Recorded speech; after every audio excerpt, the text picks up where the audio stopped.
Hello, and welcome to another session of Ancient History Storytime with me, Mr. Blanchard. So, we'll be looking again today at a 5 Minute Princess story. But if you remember, last week we were looking at Princess Ariel and the self destructiveness of her in her pursuit of happiness, in which she rejects all of her duties and responsibilities.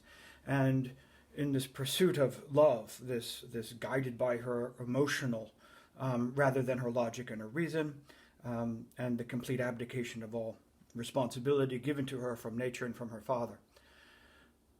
This week, what I wanted to focus on is a contrast to that. So, let us begin. I'll be looking at a story of Snow White and the Seven Dwarfs, entitled A Big Surprise. It is written by Melissa Lagonegro, and she published it in 2005. What has struck me, fascinatingly so, from this story is the title, because here I think the author misses the entire concept of the story. It's titled A Big Surprise. But I think a far better title would be The Auctoritas of Snow White. Well, and I'll explain. Because we have to remember that auctoritas, which is a person's virtue, right, that it is the life that they live each and every day. And certainly I'm not going to go into the entire backstory of Snow White and her auctoritas, but rather focusing on her auctoritas in this moment. And remember that an auctoritas is comprised of those 5 great virtues, the sum total, if you will, of the fides, which we know is devotion and dedication, right? Very much rooted in the law. And the constantia, which is the perseverance and the endurance. The pietas, which we know is respect and duty. The dignitas, which is the reputation, and the gravitas, right, that self-control, that absolute seriousness of purpose. And all together, all of them together, create virtue. Okay, so let us take a look, and I'll explain to you along the way why the more appropriate title is Snow White's Auctoritas. So here we see Snow White and her prince had recently been married, and they were living happily in the castle. The 7 dwarves missed Snow White, but she had made sure to visit them often. And so this idea of hospitality, right, which is a very ancient Greek and Roman custom, in which we see Snow White being taken in by the dwarves who are protecting her. Right? So here we know the in seeking refuge and protection, which the dwarves have given her, and then she gives hospitality in return. One spring day, Snow White went to the dwarves' cottage. The dwarves were not expecting her, but the princess had a very special surprise planned for them. Now, I think what's important to look at is whether or not this concept of needs and wants, rooted in the gift of Snow White, and that connection to appetite. But I think far more important is to look at the idea of motive. And what are the factors of motive? What causes her to want to do this gift? Is she motivated by reward? Is she motivated by this very precise calculus of cost and benefit? Is it worth doing it, or is it worth not doing? But that very much rooted in that motive. Because whether she does it through this cost-benefit analysis, whether she does it for her own happiness or appetite, or whether she does it out of fear, none of it, neither the fear nor the happiness, facilitates the development of goodness, justice, and equality. So, here we see her hiding as the dwarves go off to work. Snow White knew the dwarves worked hard. That day she wanted to make sure that when they got home, they didn't have to do any more work. No dusting, no sweeping, and no cooking. And here, again, the author misses the point of the anonymity. This, in order for this to be a true gift, a truly virtuous gift, Snow White hides herself in making sure also that she is anonymous. And we will see if this gift remains anonymous. Because here, if it is anonymous, then she is sacrificing her own time, her own self, without any external reward. Snow White had waited until the dwarves had left. Then she and her animal friends hurried into the cottage. The princess looked around. By the time the dwarves got home tonight, our surprise will be ready. Okay. So, what she does then, now, she doesn't have to do this, right? She is happily living in the castle. Right? And she has already, right, she has visited and they've shared this gift of hospitality. But so she doesn't need to do this. And so here she is giving up her time, giving up her own happiness, her own freedom for this idea of help, of taking care of others, this anonymity. And this is where she gains the virtue. Right now, certainly I'm not going to go into the logistics of inviting wild animals into a person's house and actually expecting them to clean. I will not go into the actual health code violations that much of this would visit, because I'm not really interested in this, more of the actions of Snow White herself. But remember the reciprocity that she is exhibiting here. Right? Now, this is her acting as an individual, right? And remember, right, there is the reciprocity between citizen and government, but then also the reciprocity between the individual and society. And so here we are seeing her self-discipline and self-restraint, her auctoritas, right? And this is where, right, what is she showing here through her work? So, before long, every inch of the dwarves' cottage was neat and tidy. Snow White and the animals headed outside to gather fresh berries, nuts, apples to use in the dwarves' supper. So she continues this gift by providing by not only just cleaning, but now creating. Right? So this is not just a simple act. Right? She's continuing it further. Right? They'll be very hungry after a long day. So this is her exhibiting empathy,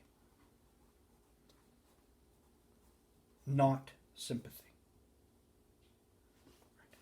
And that's really important, because here we see Snow White, through her empathy, being able to connect herself to the dwarves.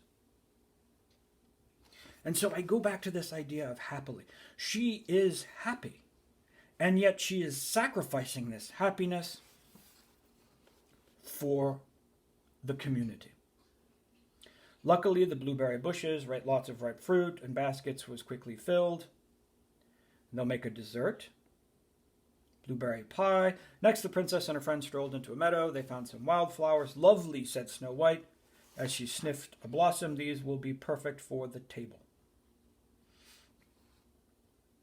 And so there's this idea of trying to create a place of respite. Now, I want to focus on each of these characters because she is treating all of them equally the same, which is very much rooted in that reciprocity, right?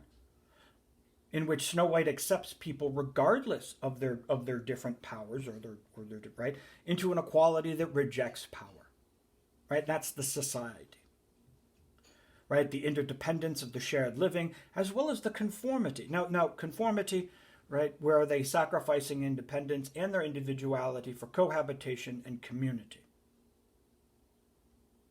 And that's what we see here. Right? Right, what is that delicious smell? Look, cried Grumpy. He pointed to the table. All right, someone's been in our house. And they were confused because of the anonymity. And so then they were all trying to figure out, well, who did this? Right? They were fascinated by the idea of, well, who would actually have sacrificed their own happiness, their own time, their own appetites and wants through a clear expression of devotion. Right? Now, Snow White is outside. They'll never guess that we did it, she whispered to her animal friends. When the dwarves started to eat their pie, Snow White quietly headed home. And this, more than anything else, is the crux of this story. The auctoritas, the virtuousness of this gift. She is not motivated by fame. She is not motivated by popularity. She is not motivated by any of these forms of power. She is motivated on the intrinsic rightness and goodness of action.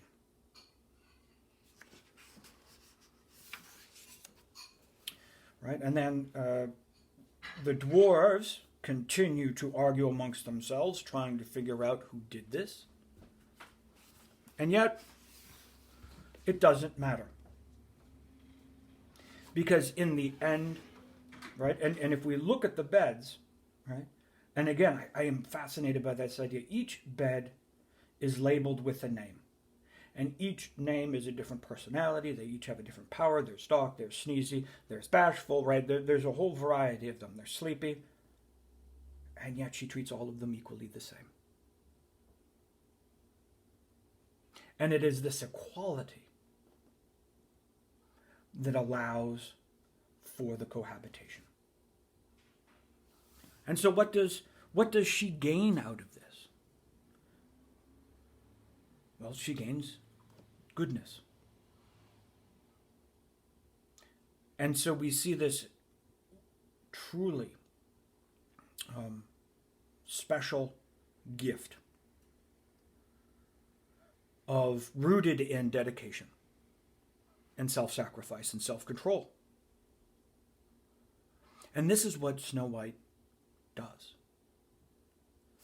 And so I go back to the beginning, where we see her living happily at the castle. And I would argue that it is not happiness. Here the author is maybe using a word more customary, but certainly not very much rooted in the concepts of Stoicism. But here I would say contentment.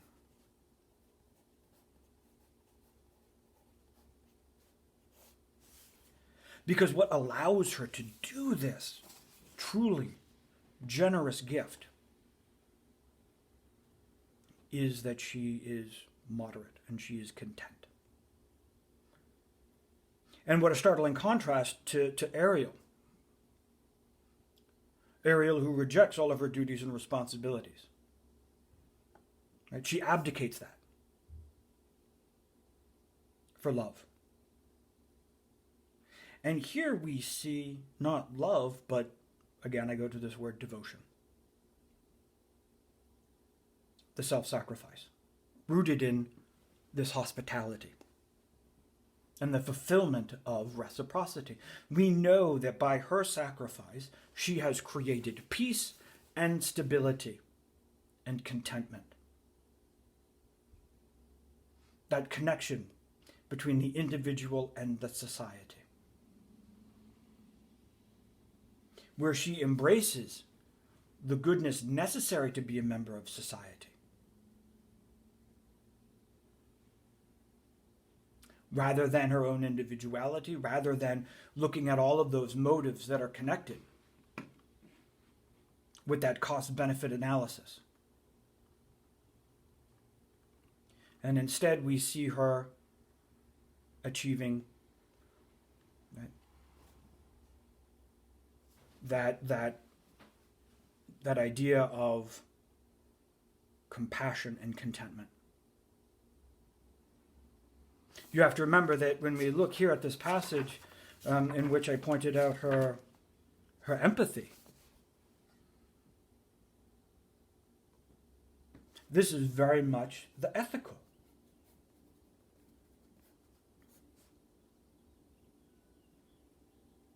And part of that empathy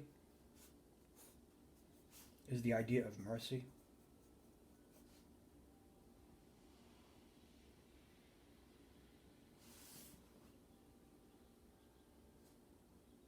This is not sympathy. This is not where she is, sympathy is for her to stay here and say, well, I am at the castle and I feel bad for the dwarves because they work so very hard. But she does nothing about it. That is sympathy. And instead we see her act. She embraces her responsibilities rather than Ariel, who rejected them. And so in the end,